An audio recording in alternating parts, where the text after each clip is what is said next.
এই চেহারাটা দেখে পাপাচার ব্যক্তি ভয়ে থর থর করে কাঁপা শুরু করবে এবং সাথে সাথে মালাকুল মউত চলে আসবে। মালাকুল মউতের মাথাটা হবে আসমানে আর পা গুলো হবে জমিনে, মাথার চুলগুলো হবে পা নিচ পর্যন্ত চলে। বলেন নাউজুবিল্লাহ। এমন অবস্থা দেখিয়া মালাকুল মউতের এই অবস্থাটা দেখিয়া পাপাচার ব্যক্তিটা থর থর করে কাঁপা শুরু করবে, ভয় ঢুকে যাবে। তখন ওই মালাকুল মউত তাকে ডাক দিয়ে বলবে, উখরুজি সাখিতাতাম মাসখুতাতান আলাইকা ইলা আযাবিল্লাহি আযযা ওয়া জাল লা ইন শাকারতুম লা আযীদান্নাকুম। যে ব্যক্তি নিয়ামত পাইলো আর ওই নিয়ামতের উপর শুকরিয়া আদায় করবে, আমি তাকে নিয়ামত আরো বাড়ায় দিই। সুবহানাল্লাহ।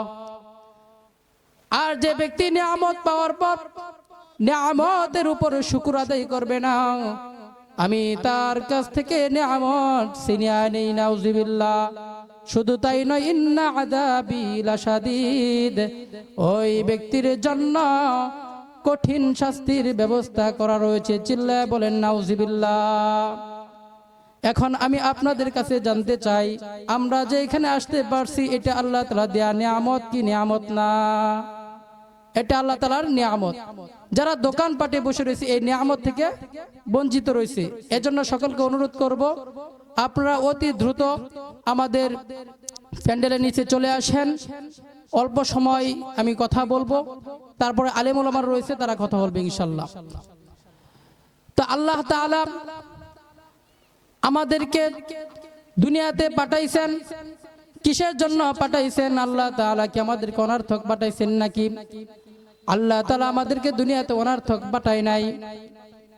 আল্লাহ তাআলা বলেন, আমি বান্দা তোমাদেরকে দুনিয়াতে অনার্থক পাঠাই নাই।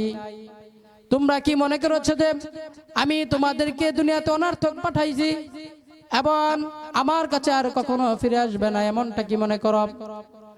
আল্লাহ তাআলা বলেন, খালাকাস সামাই ওয়াল আরদি ওয়া মা বাইনাহুমা বাতিলা, আসমান এবং জমিনের মাঝখানে আমি যা কিছু বানাইছি আমি আল্লাহ অনার্থক বানাই নাই। তাহলে আল্লাহ তাআলা আমাদের কি করে নাই? অনার্থক বানায় নাই। আল্লাহ তাআলা অনার্থক দুনিয়াতে পাঠাই নাই। কিসের জন্য আল্লাহ তাআলা আমাদেরকে দুনিয়াতে পাঠাইলেন? আল্লাহ তাআলার কাছে আমরা জানতে চাই, আল্লাহ আমাদেরকে দুনিয়াতে কেন পাঠাইলেন? আল্লাহ তাআলা কোরআনের মাধ্যমে জবাব দেয়, ওয়ামা খালাকতুল জিন্না ওয়াল ইনসা ইল্লা লিয়াবুদুন, মানুষ এবং জিন জাতিকে বানাইছি একমাত্র আমার ইবাদত করার জন্য। তাহলে আমরা প্রশ্নের উত্তর পেয়ে গেলাম, আল্লাহ তাআলা আমাদেরকে দুনিয়াতে কেন বানাইলেন? আল্লাহ তাআলা নিজেই উত্তর দিয়ে দিলেন, ইবাদত করার জন্য বানাইছি। আল্লাহ তাআলা আমাদেরকে অনার্থক বানায় না, ইবাদত করার জন্য বানাইছে। এখন আল্লাহর কাছে জানতে চাই, আল্লাহ আপনি আমাদেরকে ইবাদত করার জন্য বানাইলেন, কতদিন আপনার ইবাদত করব আল্লাহ আপনি জানাইয়া দেন। আল্লাহ রাব্বুল আলামিন কোরআনের মাধ্যমে জানাইয়া দেয়, ওয়া'বুদু রাব্বাকা হাত্তা ইয়াতিয়াকাল ইয়াকিন, মরণ আসা পর্যন্ত তুমি তোমার রবের ইবাদত করবা।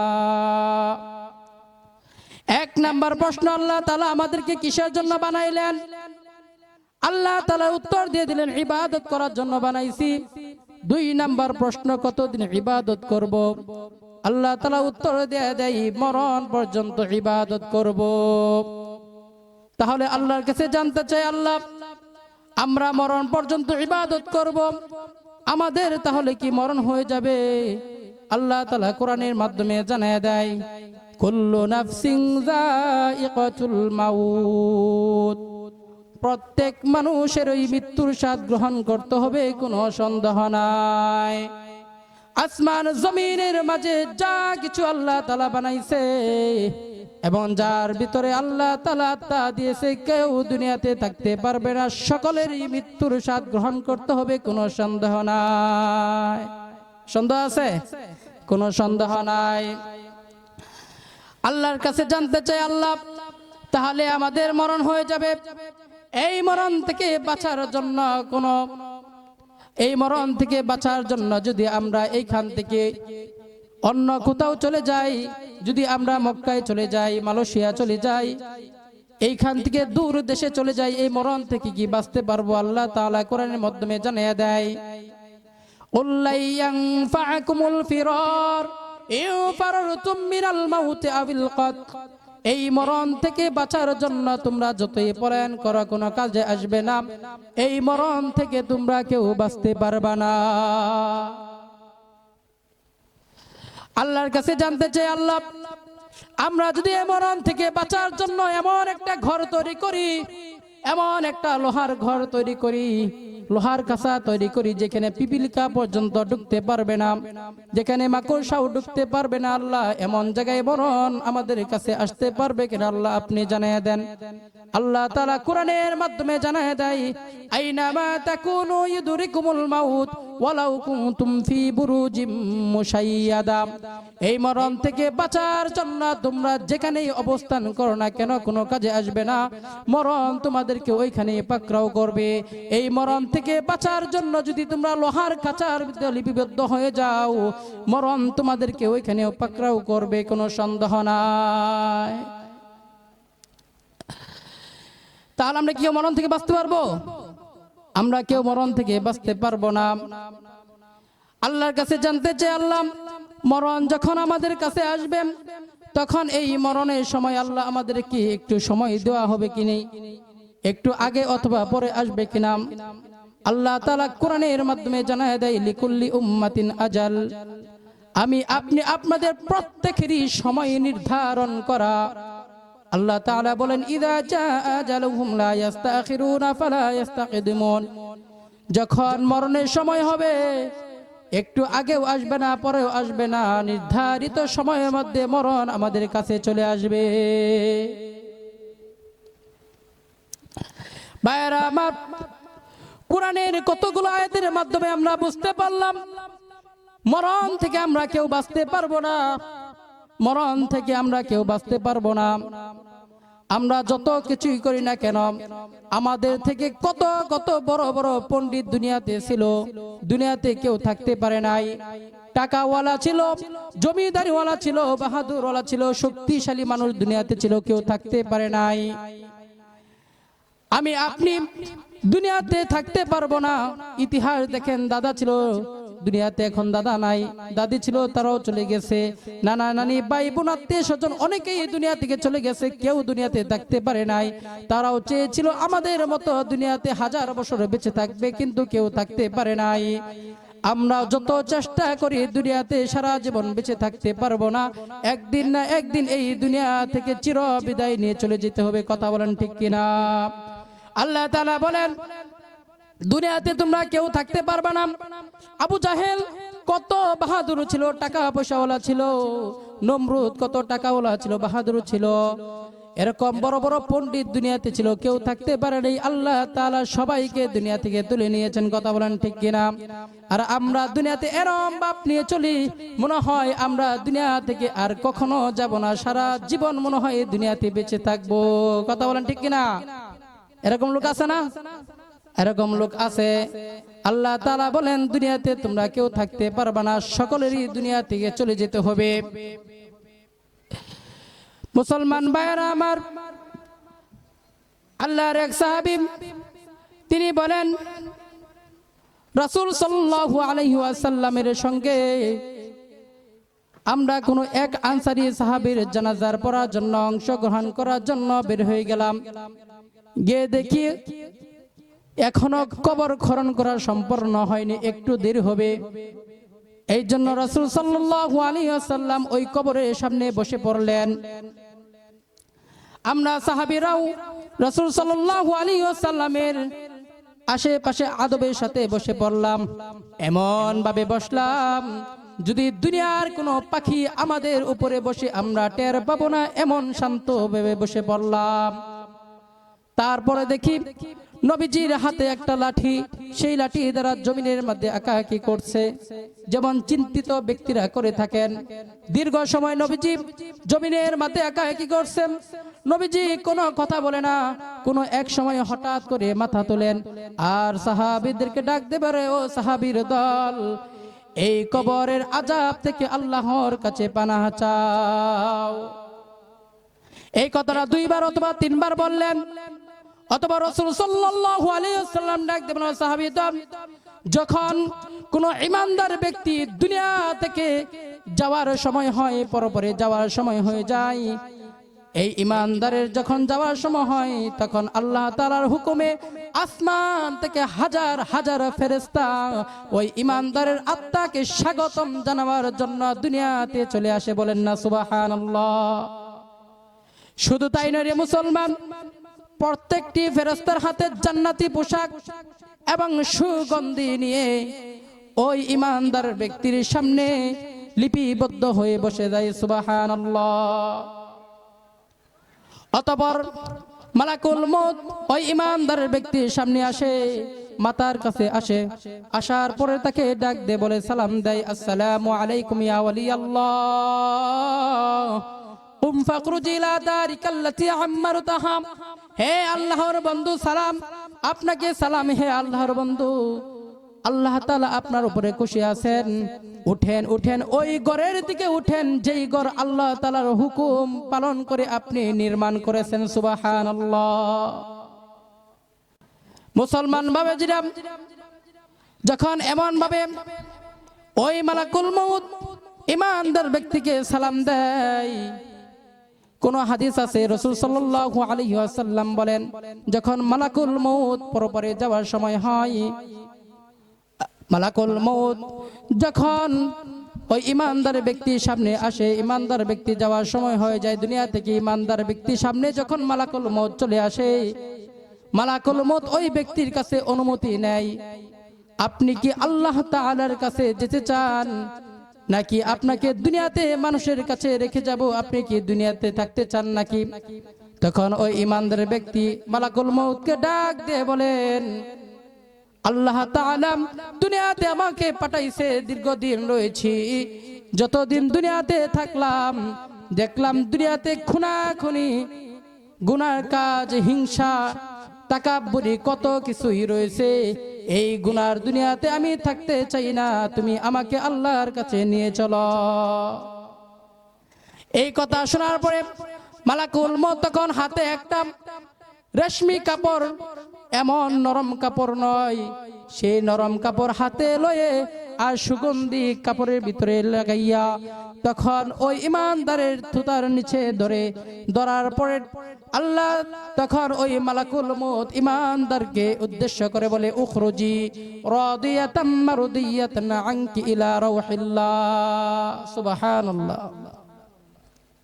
মালাকুল মউত ডাক দিয়ে বলে, হে ঈমানদার বান্দা, বের হয়ে আসো, ওই আল্লাহর সুখ শান্তির দিকে বের হয়ে আসো, যে আল্লাহ তাআলা তোমার উপরে রাজি খুশি রয়েছেন। জোরে বলেন না সুবহানাল্লাহ। এমন কথা যখন শুনে ঈমানদার ব্যক্তি, এই কথা শোনার সাথে সাথে তার রূহটা এত সহজেই বের হয়ে আসে, যখন একটা জগ থেকে একটা গ্লাসে পানি ডালেন, যেখানে পানিটা পড়ে কোনো বেজাল হয় না, কোথাও বাজে না, এমন সহজ ভাবে ওই ঈমানদারের শরীর থেকে তার রূহটা বের হয়ে যায়। বলেন না সুবহানাল্লাহ। হে মুসলমান বাবাজিরা, এমন ভাবে যখন রূহটা বের হয়ে যায়, রূহটা যখন মালাকুল মউতের হাতে চলে আসে, হাজার হাজার ফেরেশতা গুলো ঈমানদারের সামনে রয়েছিল, মনে আছে? সাথে কি ছিল? জান্নাতি পোশাক, আর কি ছিল? সুগন্ধি ছিল। তখন ওই ফেরেশতাগুলো ডাক দিয়ে বলেন মালাকুল মউতকে, এই ঈমানদারের ব্যক্তির আত্মাটা আমাদের হাতে তুলে দেন। ঈমানদারের হাতের আত্মাটা হাতে নিয়ে তখন ওই শরীরের ভিতরে জান্নাতি পোশাক পরাইয়া কাপড়ের উপরে সুগন্ধি লাগাইয়া আসমানের দিকে উঠতে শুরু করে। সুবহানাল্লাহ। শরীর পোশাক পরাইয়া যখন আসমানের দিকে যাওয়া শুরু হয়, দুনিয়াতে যতগুলো ফেরেশতা রয়েছে ফেরেশতাগুলো ডাক দেয়া বলেন, তোমরা কার আত্মা নিয়ে যাও, কোথায় যাও? তখন ওই আত্মা বহন ফেরেশতারা ডাক দিয়ে বলে, তোমরা কেমনে বুঝলা আমরা এই ব্যক্তির আত্মা নিয়ে যাইতেছি? তখন তারা ডাক দিয়ে বলে, তোমরা যে আত্মা নিয়ে যাইতেছো এই আত্মার ভিতর থেকে এত সুগন্ধি বের হয়, সুগন্ধি বের হওয়ার কারণে দুনিয়াতে যতগুলো ফেরেশতা রয়েছে সকল ফেরেশতার নাকগুলো সুরলিত হয়ে যায়। সুবহানাল্লাহ। অতঃপর এরকম ভাবে আল্লাহ তাআলার কাছে নিয়ে চলেন। আল্লাহ তাআলার কাছে নিয়ে যাওয়ার পরে আল্লাহ তাআলা বলেন, আর উপরে তোলার দরকার নাই, আমার এই বান্দাকে কবরের ভিতরে ঢুকাইয়া দেয়। হুজুর চলেছে সংক্ষিপ্ত করতেছি। কবরের ভিতরে ঢুকাইয়া দে। কবরের ভিতরে ঢুকাইয়া দেওয়ার পরে দুইটা ফেরেশতা আছে। কয়টা ফেরেশতা? দুইটা ফেরেশতা আসে। দুইটা ফেরেশতা আসার পরে তাকে বসায়। বসানোর পরে তিনটা প্রশ্ন করে। জোরে বলেন, কয়টা প্রশ্ন? তিনটা। কয়টা? তিনটা। তিনটা প্রশ্ন করে। প্রথম প্রশ্ন হলো, মার রব্বুকা, তোমার রবকে? আপনাদের কাছে জানতে চাই, জোরে বলেন তো আমাদের রবকে? আমাদের রব আল্লাহ। প্রথম প্রশ্ন করে তখন ওই ইমানদার ব্যক্তি প্রশ্নের উত্তর দেয়, আমাদের রব আল্লাহ। দ্বিতীয় প্রশ্ন করে, তোমার দিনকে? ওই ইমানদার ব্যক্তি প্রশ্নের উত্তর দেয়, আমার দিন ইসলাম। তৃতীয় প্রশ্ন করে, তোমার নবীকে? তোমাদের মাঝে যে যাকে পাঠাইছিলাম ওই ব্যক্তিটাকে? তখন ওই ব্যক্তি প্রশ্নের উত্তর বলে, আমাদের শেষ নবী, আখির নবী জনাবে মুহাম্মদ রাসূলুল্লাহ সাল্লাল্লাহু আলাইহি ওয়াসাল্লাম। যখন তিনটা প্রশ্ন করে, তিনটা প্রশ্ন করার সাথে সাথেই ওই ফেরেশতাগুলো প্রশ্ন করতেছে আর বলতেছে, ভাই তোমাদেরকে যে তিনটা প্রশ্ন করলাম এই তিনটা প্রশ্ন উত্তর কোথায় পাইলা? তোমাদেরকে কে শিখাই দিল? তখন ওই ব্যক্তি বলে, আমি দুনিয়াতে যখন বেঁচে ছিলাম তখন আমরা মসজিদে যখন নামাজ পড়তাম জুমার দিন ইমাম সাহেবরা বয়ান করত আর শুনেছি এই তিনটা প্রশ্ন কবরে করবে, আমরা মুখস্থ করে নিয়েছি।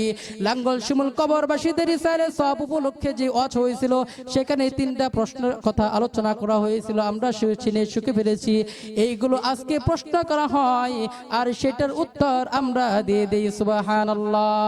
আল্লাহ তাআলা আসমান থেকে ডাক দিয়ে বলেন, ওরে ফেরেশতার দল, আমার এই বান্দাকে আর প্রশ্ন করার প্রয়োজন নাই, আমার এই বান্দাকে আর প্রশ্ন করার প্রয়োজন নাই। সুতরাং আমার এই বান্দার শরীরে জান্নাতের পোশাক পরাইয়া দাও। সুবহানাল্লাহ। কবরটার ভিতরে জান্নাতের বিছানা বিছাইয়া দেওয়া হয়। যার চোখ দৃষ্টি যত দূর যাবে তত দূর তার কবরটা বড় হয়ে যায়। সুবহানাল্লাহ। জান্নাতে যেই দরজাগুলো ছিল ওই দরজাগুলো কবরের সাথে সংযুক্ত হয়ে যায়, দরজাগুলো খুলে দেওয়া হয়। সুবহানাল্লাহ। এ মুসলমান বাবাজিরা, যদি দুনিয়াতে ঈমান নিয়ে যদি আমরা যেতে পারি আর ওই কবরে তিনটা প্রশ্ন উত্তর দিতে পারি তাহলে জান্নাতে আমাদের জন্য আরাম আছে না নাই? কথা বলেন না, আরাম আছে না নাই?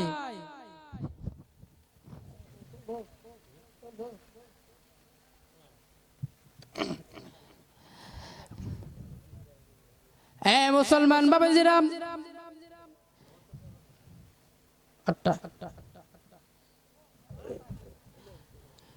তাহলে যদি আমরা এই তিনটা প্রশ্নের উত্তর দিতে পারি পুরস্কার হিসেবে আমরা কি পাবো?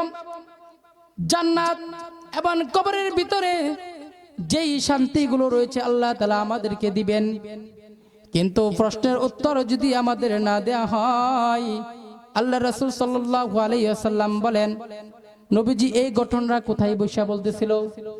কবরের সামনে বসে বলতেছিল। নবীজি বলেন, আরম যখন বেঈমান ব্যক্তি, পাপাচার ব্যক্তি দুনিয়া থেকে পরপারে যাওয়ার সময় হয় তখন ওই আসমান থেকে হাজার হাজার ফেরেশতা ওই পাপাচার ব্যক্তির সামনে চলে আসে। কিন্তু ওই পাপাচারের ব্যক্তির সামনে যে ফেরেশতাগুলো আসে ওই ফেরেশতাগুলোর চেহারা হলো বড় কুৎসিত এবং ভয়ঙ্কর। নাউজুবিল্লাহ।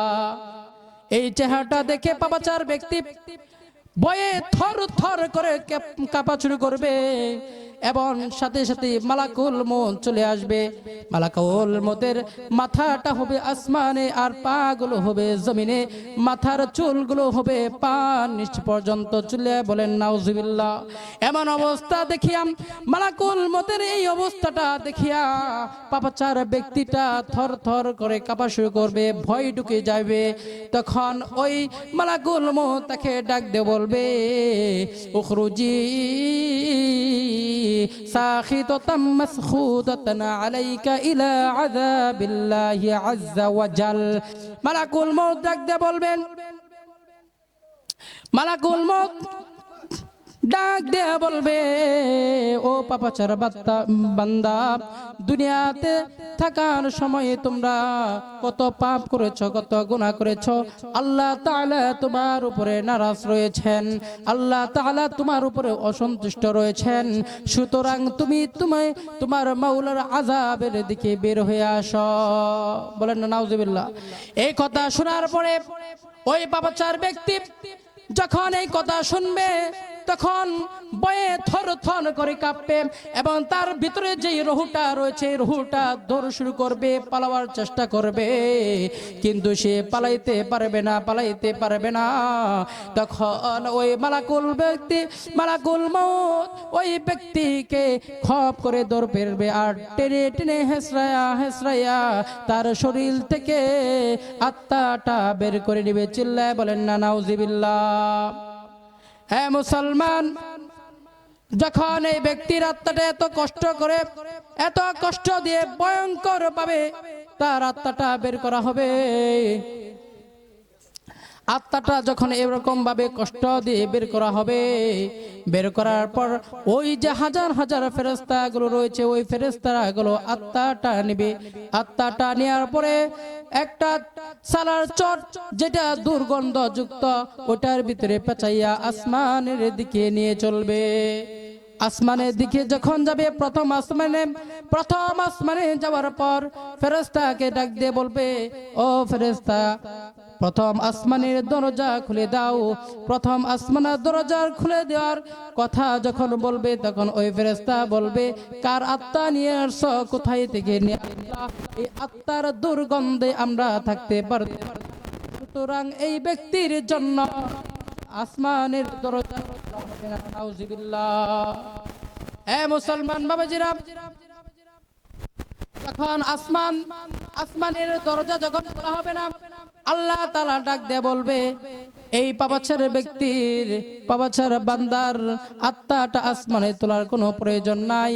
আমার এই বান্দার আত্মাটাকে তোমরা কবরের ভিতরে ঢুকাইয়া দাও। আল্লাহ তাআলার হুকুমে তখন এই বান্দার আত্মাটা কবরের ভিতরে ঢুকাইয়া দেওয়া হবে। ঢুকাইয়া দেওয়ার পরে দুইটা ফেরেশতা আসবে। ফেরেশতা আসার পরে তাকে প্রশ্ন করবে, মার রব্বুকা, তোমার রবকে? তখন সে বলবে, লা আদরি, হায় হায়, আমি তো এই প্রশ্নের উত্তর জানি না। সে এই প্রশ্নের উত্তর দিতে পারবে না। এক নাম্বার প্রশ্নের উত্তর সে দিতে পারবে না। দুই নাম্বার প্রশ্নের উত্তর যখন চাইবে তোমার দিনকে, তখন সে এই দিনের উত্তর সে দিতে পারবে না। তিন নাম্বার প্রশ্নের উত্তর করবে তোমার নবীকে, তখন সে তিন নাম্বার প্রশ্নের উত্তর দিতে পারবে না। যখন তিনটা প্রশ্ন করবে এবং তাকে বলবে, তোমাকে তিনটা প্রশ্ন উত্তর করলাম, তুমি উত্তর দিতে পারলে না, তোমার কাছে কি কেউ দাওয়াত দেয়নি, তোমাকে কেউ জানায়নি কবরে তোমাকে আসতে হবে এবং এই তিনটা প্রশ্ন করা হবে, তিনটার প্রশ্নের উত্তর তোমার দিতে হবে, তুমি কি এই কথার উপর অবগত ছিল না? তখন সে ব্যক্তি ডাক দিয়ে বলবে, হ্যাঁ হ্যাঁ, দুনিয়াতে আমি যখন বেঁচে ছিলাম তখন হুজুররা, আলেম ওলামারা আমাকে নামাজের কথা বলেছিল, আমাকে এই প্রশ্নের উত্তরের কথা বলেছিল, আমাকে রোজা রাখতে বলছিল, হজ করতে বলেছিল, আমি এইসব বিশ্বাস করিনি, এই জন্য আজকে হয়তো আমি এই প্রশ্নের উত্তরগুলো দিতে পারিনি। আল্লাহ তাআলা ডাক দিয়ে বলবে, ও ফেরেশতার দল, আমার বান্দা যা বলতেছে সবগুলো মিথ্যা কথা, সুতরাং আমার এই বান্দার শরীরে জাহান্নামের পোশাক তোমরা পরাইয়া দাও, নাউযুবিল্লাহ। শুধু তাই নয়, তার কবরের নিচে জাহান্নামের বিছানা বিছাইয়া দেওয়া হবে, কবরটা ছোট হয়ে যাবে, এমন ভাবে কবরের পাশ থেকে দুপাশ দিকে চাপ দিবে, ওই কবরের চাপের কারণে এক শরীরের পাঁচরের হাড় আরেক পাঁচরে ঢুকে যাবে, এমন ভাবে শাস্তি তার দেওয়া শুরু হয়ে যাবে। মুসলমান বাবাজিরা, এই জন্য বলতে চাই, দুনিয়াতে যতদিন বেঁচে থাকবো আল্লাহর হুকুম পালন করব, রোজা রাখবো, হজ করব, এবং ইমানদার হয়ে যদি আমরা কবর দেশে যাইতে পারি, কবর তাহলে আমাদের সাথে ভালো ব্যবহার করবে। আর যদি ইমান না নিয়ে কবরে আমরা যদি না যাই, তাহলে কবর আমাদের সাথে ভালো ব্যবহার করবে না। এই জন্য আপনাদের প্রত্যেককেই বলবো, আজকে এমন একটি জলসে মজলিসে আমরা আসতে পেরেছি, আমরা এরকম একটা আয়োজন করতে পেরেছি, সবাইকে অনুরোধ করব আজকের এই মাহফিলে সকলেই আমরা আসি এবং বসি, আলেম ওলামাদের কথা শুনি। হয়তো পরে এই কথা শোনার কারণে আল্লাহ তাআলা এই মাহফিলের উসিলা করে আমাদেরকে মাফ করে দিতে পারে। সবাই আমরা এই জন্য চেষ্টা করব দ্রুতভাবে আমরা আজকের মাহফিলের সামিয়ারা নিচে চলে আসি।